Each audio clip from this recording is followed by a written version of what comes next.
Hello everyone, আসসালামু আলাইকুম। কেমন আছেন সবাই? আশা করি ভালো আছেন। আলহামদুলিল্লাহ, আমরাও ভালো আছি।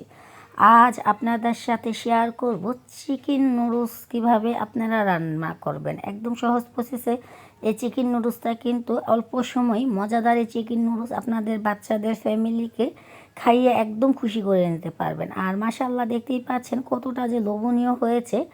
প্রথমে আমরা কিছুটা সবজি কেটে নিচ্ছি, কারণ হলো আমরা চিকেনের সাথে সবজিটাও দিব। যেহেতু মুরগির মাংস দিয়ে নুডলস রান্না করব, তার সাথে কিছু ধরনের শীতকালীন মজাদার কিছু সবজি দেবো, যেমন গাজর, সবুজ কফি, আলু, টমেটো, কাঁচামরিচ, ধনিয়া পাতা, মানে আপনারা যা যা খেতে ভালোবাসেন সবগুলো সবজি কিন্তু দিতে পারেন। আর এই যে সবুজ কফিটা দেখছেন, এটা কিন্তু একদম টাটকা, আর আমার নিজের ক্ষেত থেকে কিনে উঠিয়ে নিয়ে এসে তারপর কিন্তু রান্না করছি আজকের এই চিকেন নুডলসটা। আর এই যে সবুজ কফিগুলো দিয়ে কিন্তু সবজি আর হলো মানে নুডলস রান্না করলে খেতে খুবই ভালোবাসি, মানে ভালো লাগেও, খেতেও খুব ভালোবাসি। কারণ হলো এই সবুজ কবিতে প্রচুর পরিমাণ ভিটামিন আছে। আপনারা যদি চান রান্না করেও খেতে পারেন, এভাবে কিন্তু সবজি রান্না করেও খেতে পারেন।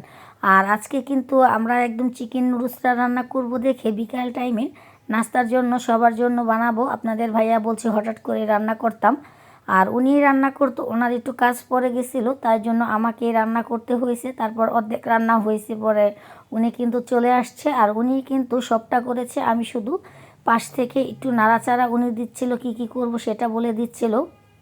কারণ হলো আমার জীবনের রান্না জার্নি করার আগে আমি আমার হাজব্যান্ডের কাছ থেকে রান্নার সব কিছু শিখেছি। কারণ আমি রান্না করা শিখার আমার ওস্তাদ যদি থাকে কেউ, সেটা আমার হাজব্যান্ড। আমার হাজব্যান্ড খুবই ভালো রান্না করে, আর আমি কিন্তু একদম কোনো রান্নাই করতে পারতাম না। ওনার হাত থেকেই আমার সব রান্না করা শিখা। এখন কিন্তু আমরা এই কথা বলতে বলতে আলুগুলো কুচি করে নিয়েছি, এখন টমেটোগুলো একটু বড় বড় সাইজের করে নিচ্ছি। কারণ হলো আমরা সব বললামই তো, সব কিছু দিয়েই আজকে মজাদার এই চিকেন নুডলসটা রান্না করব। বাচ্চারা বলতে চিকেন দেওয়ার জন্য, আর সাথে কিন্তু আমরা কিছুটা চিংড়ি মাছও দিয়ে দিচ্ছি। মানে সব কিছু বলতে সব কিছু দিয়ে আজকে মজার এই চিকেন নুডলসটা রান্না করব। আপনারা যারা নুডলস লাভার আছেন, তারা কিন্তু একবার চাইলে মজাদার এই নুডলসটা আপনারাও রান্না করতে পারেন। আর এখানে আমরা একটা ছোটো চায়া কক মুরগি নিয়ে নিয়েছি, আর সবগুলো উপকরণ একদম কেটে ধুয়ে পরিষ্কার করে নিয়েছি। এখানে ছিল গাজর, আলু, তারপর মটরশুঁটি, মুরগির মাংস, চিংড়ি মাছ, কাঁচামরিচ, তার টমেটো, সবুজ কবি আর একালি ডিম। এই সবগুলো দিয়ে আমরা নুডলসটা রান্না করব। প্রথমে চুলাতে আমরা একটা কড়াই বসিয়ে দিলাম। কড়াইটা বসিয়ে সবুজ কবিগুলো, তারপরে গাজর, আলু, সবগুলো সবজি একসাথে দিয়ে আমরা হালকা একটু ফাঁপিয়ে নেব। কারণ হলো নুডলসটা যখন রান্না করব, তখন যদি একটু মানে সব রকমের সবজিগুলো একটু ভাপ দিয়ে নেওয়া যায়, তাহলে কিন্তু মানে পরে আর কাঁচা কাঁচা যে স্মেলটা থাকে বা একটু আলুটা সিদ্ধ কম হয়, ওইটা আর হয় না। এজন্য আমরা কিন্তু সব ধরনের সবজিগুলো, যে সবজিগুলো সিদ্ধ করতে হয় ওই সবজিগুলো পাতিলে দিয়ে দিয়েছি। পাতিলে দিয়ে তারপর আমরা অল্প কিছুটা লবণ দিয়ে এটাকে 10 থেকে 15 মিনিটের মতো সিদ্ধ করে নিলেই একদম সিদ্ধ হয়ে যাবে। আর এখন আমরা দিয়ে দিচ্ছি মটরশুঁটিগুলো। মানে এই সিজনে কিন্তু মটরশুঁটিটাও অ্যাভেলেবেল পাওয়া যায়। আর চাইলে কিন্তু এই মটরশুঁটি দিয়ে আপনারা মুরগির মাংস বা ইলিশ মাছ ভুনাতে দিতে পারেন, পোলাওতে দিতে পারেন, মানে সব কিছুর সাথেই যেন মটরশুঁটির একটি মানে ভালোবাসা আছে। আর এখন কিন্তু আমরা সব কিছু উপকরণ দিয়ে দিয়েছি, আর অল্প কিছুটা লবণ দিয়ে আমরা চুলার জালটা জ্বালিয়ে এটা একটু নেড়ে চেড়ে দিচ্ছি। লবণটা হলো মানে সিদ্ধ ক্ষেত্রে লবণটা দিয়ে দিলে সব রকমের সবজিতেই টেস্টটা একটু ভালো আসে, এই জন্য আমরা লবণটা দিয়ে তারপর এটাকে একটু ভালো করে সিদ্ধ করে নিয়েছি। প্রায় আমরা 10 মিনিটের মতো সিদ্ধ করেছি, আর 99% মনে হয় সিদ্ধ হয়ে গেছে। এখন আমরা এটাকে চুলা থেকে একটু নামিয়ে নেব। চুলা থেকে নামিয়ে তারপর আমরা আবার নুডলসটা সিদ্ধ করার জন্য সেম পাত্রটায় আবার দিয়ে দিব, দিয়ে পানি দিয়ে তারপর আমরা নুডলসগুলো দিয়ে দিব। আর নুডলসগুলো যেহেতু আমাদের ফ্যামিলির সবাই খাবো, তার জন্য এখানে আমরা 6 প্যাকেটের মতো নুডলস নিয়ে নিয়েছি। আর নুডলসগুলো একটু আস্তা করে দিয়েছি, আমরা ভেঙে দিইনি। কারণ হলো বড় বড় হলে নুডলসটা দেখতে অনেক সুন্দর লাগে আর খেতেও ভালো লাগে। আর রান্নার সময় কিন্তু এমনিতেও নুডলসগুলো ছোট হয়ে যায়, এই জন্য একটু বড় সাইজ করে নুডলসগুলো দিয়ে দেওয়াই ভালো। আমরা 7টা নুডলসের মতো দিয়ে দিয়েছি। ফ্যামিলি সবাই যেহেতু খাবো, তাহলে একটু বেশি করেই রান্না করি।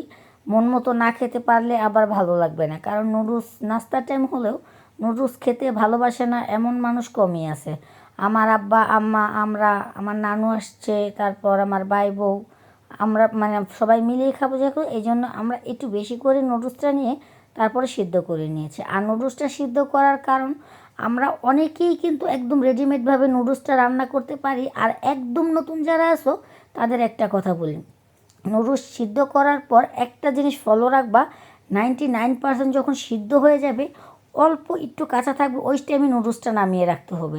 নামিয়ে ঠান্ডা পানি প্রচুর পরিমাণ দিয়ে হালকা হাতে তেল নিয়ে নুডলসটাকে একটু মাখিয়ে দিবা, দেখবে একদম নুডলসগুলো সব ঝরঝরা হয়ে গেছে। এই টিপসগুলো যদি তোমরা ফলো করো তাহলে কিন্তু ইয়ামি নুডলসগুলো তোমরাও রান্না করতে পারবা।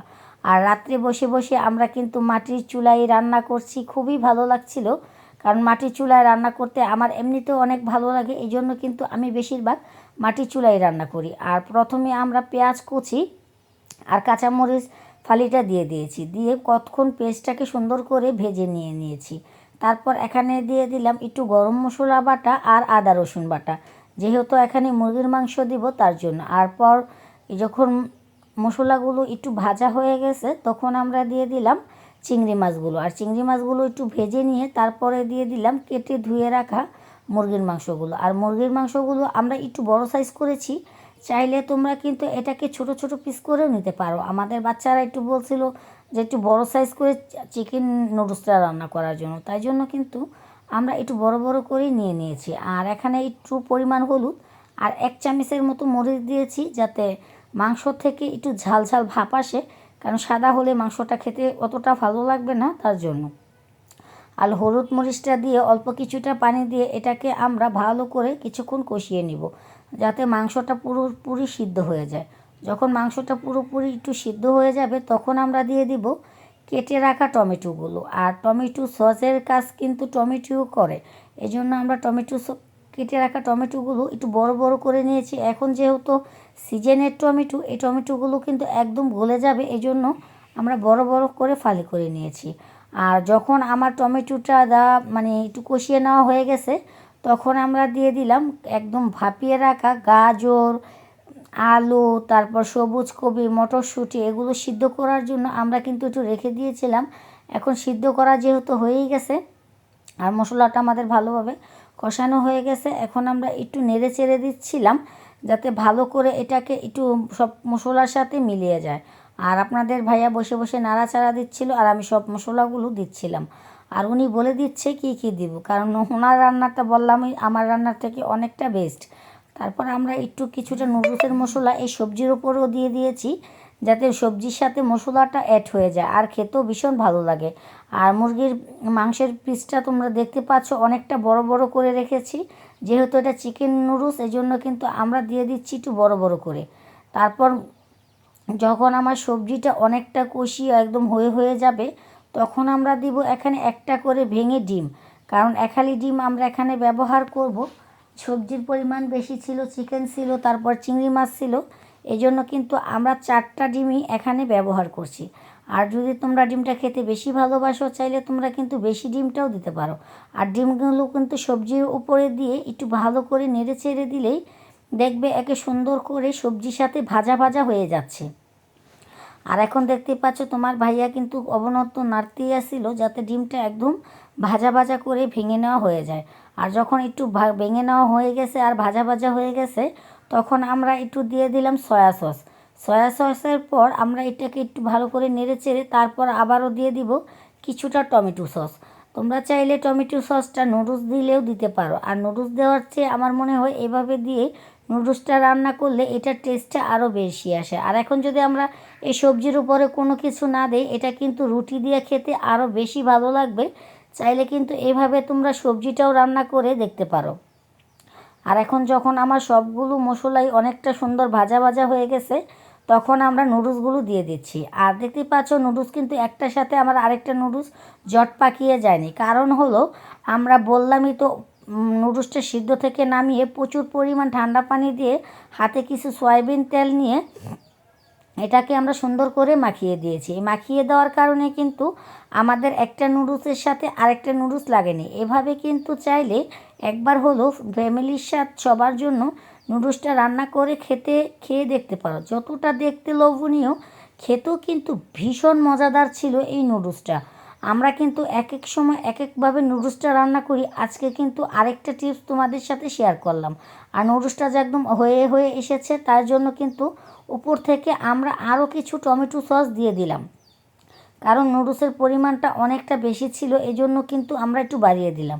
সবার শেষে আমরা যখন নুডলসটা নামিয়ে নিব, তখন কিন্তু নুডলসে যে মশলাগুলো থাকে ওইটা আমরা কিছুতে সবজিটা ব্যবহার করেছি। আর লাস্ট একবারে সব কিছু দিয়ে তারপর নুডলসটার উপরে এই সবজিগুলো মশলাগুলো দিয়ে তারপর একদম চুলা থেকে নামিয়ে নিয়েছি। আর চুলা থেকে নামিয়ে সুন্দর একটি প্লাস্টিকের ট্রেতে আমরা এটাকে ঢেলে নিচ্ছি। তারপর আমরা সবাইকে একসাথে বসে খাবো, তার জন্য আগে আমরা এটাকে সুন্দর করে ঢেকে নিচ্ছি। আর মাশাল্লাহ দেখতেই পাচ্ছ নুডলসটার যে কালারটা কতটা ফুল হয়েছে, খেতেও কিন্তু ভীষণ মজাদার হয়েছে। দেখতে যেমন লোভনীয়, খেতেও কিন্তু ভীষণ মজাদার হয়েছিল আমার এই নুডলসটা। আর আমার এই ভিডিওটা যদি তোমাদের ভালো লাগে, আমার চ্যানেলটাকে সাবস্ক্রাইব করে দিবে, পাশে থাকা বেল বাটনটি বাজিয়ে নতুন ভিডিও পেতে আমাদের সাথেই থাকবে।